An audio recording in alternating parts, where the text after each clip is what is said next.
My name's Pete Naylor. I'm the General Manager in charge of manufacturing for OTM.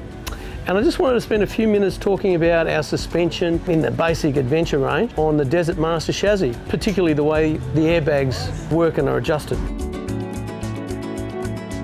Desert Master has been building this in partnership with OTM for a couple of years now, and we've got hundreds of them out in the marketplace. And there's a few questions about finer points around where did the suspension originally come from and how does it work and how does it adjust and whatnot. Let me just cover some of the basics. Firstly, Wishbone suspension is not new. It's been around for a long time. There's a lot of applications with dune buggies and sports cars and F1 and a whole range of those sorts of automotive products that have a version of a wishbone on them. This is a single wishbone configuration, so it sits out like this. The tremendous advantage that this has for caravanning is it self-adjusts for camber.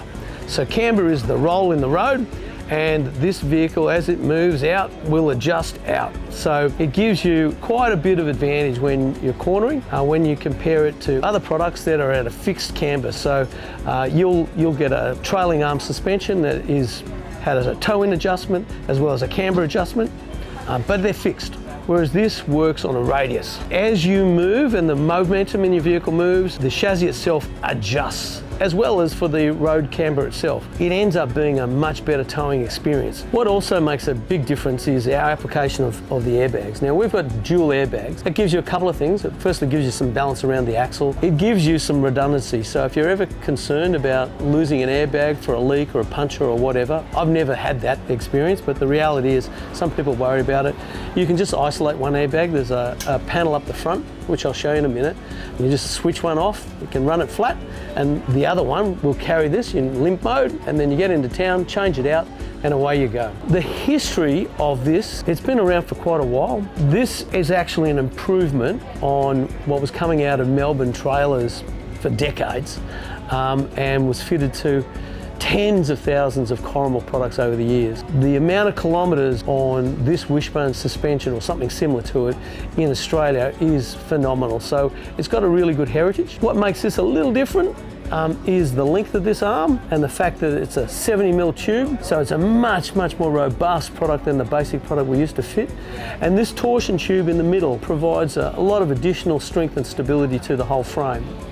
Now we install it in a carriage. The carriage is modular, so it can walk up and down. We can move it up and down the chassis for different applications. Fundamentally, it's really robust, it's adjustable, it's very tuned up for the towing experience in Australia. It's very hard to replicate that. I mean, there's another couple of suspensions out there that have some similar talking points.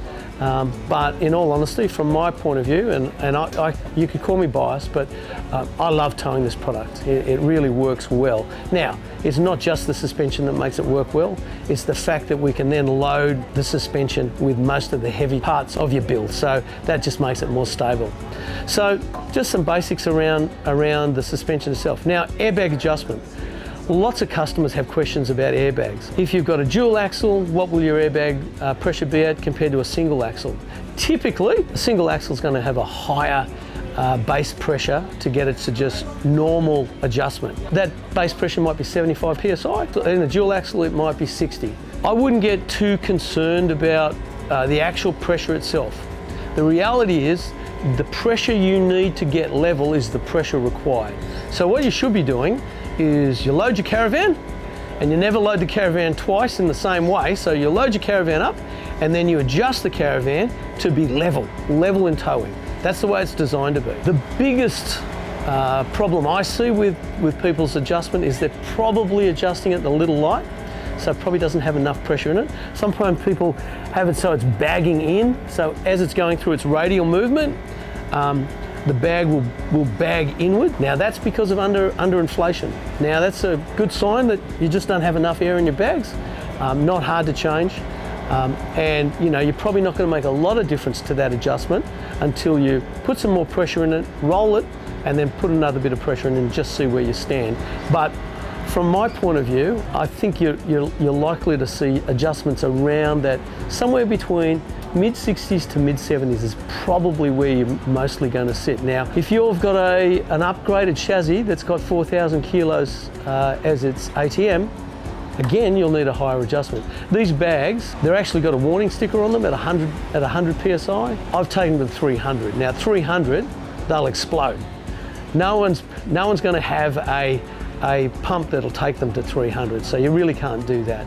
But I've taken them to that pressure just to test them, so that the bags themselves are very, very robust. And remembering you've got 2 of them, so you've got more than enough backup. Other questions around airbags is when you get to your site. The great thing the airbag gives you is the ability to drop one side to level up your caravan. Typically what I would do is, rather than necessarily drop one side, I'd lift one side.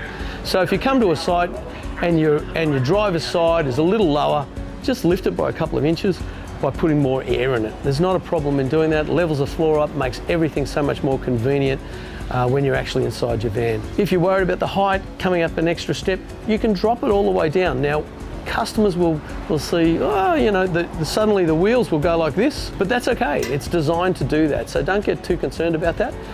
When you go to lift it up in the morning, it may not lift up easily because there's a lot of traction to stop the wheel from coming out. That's okay. Put some pressure in it, wheel it, so tow it forward a metre, then put a bit more pressure in it, and then you'll straighten it up. So it's nice and easy to do. Typically, a pressure pump straight out of Bunnings will do the job. You need to be able to go to at least 100 psi on that appliance, but that's really all you need. I use a hand pump, so I don't do a lot of adjustment myself. I'm very comfortable with what I do, but I just literally use the bike pump, so I don't even use an air tool. So there's not too much else that's complicated around airbags. They're very easy to take in and out. There is a bit of a trick to jacking up your caravan that I want to explain, so I'll talk to you in a minute about that. But before I go there, we might go forward and just look at the adjustment panel. So I just want to introduce you to our airbag control panel. This tap here is for emptying air. This valve here is for filling air. This is your air pressure gauge. And these 2 taps here are for the isolation of your airbag on your driver's side, your left side, and for the passenger side. Typically what you do is you hook up to this infill valve, you open your airbags, and then you start your pump and you lift your airbags to the desired height. You check for level, you turn off your pump, you isolate your airbags, and then you're sealed. It's pretty simple. Now, if you want to drop your airbags, you open your valves, and then you open this one, and you can hear the air relieving now, and you watch the air gauge drop, and that will drop that side, and vice versa. So you open that, and you adjust that, and that side's going down, and you can see it'll drop down 15, 20 mil pretty quickly. Now it's all closed, closed. We're airtight again. It's fairly simple. That's obviously for a single axle. With a dual axle, you've just got 2 more taps there.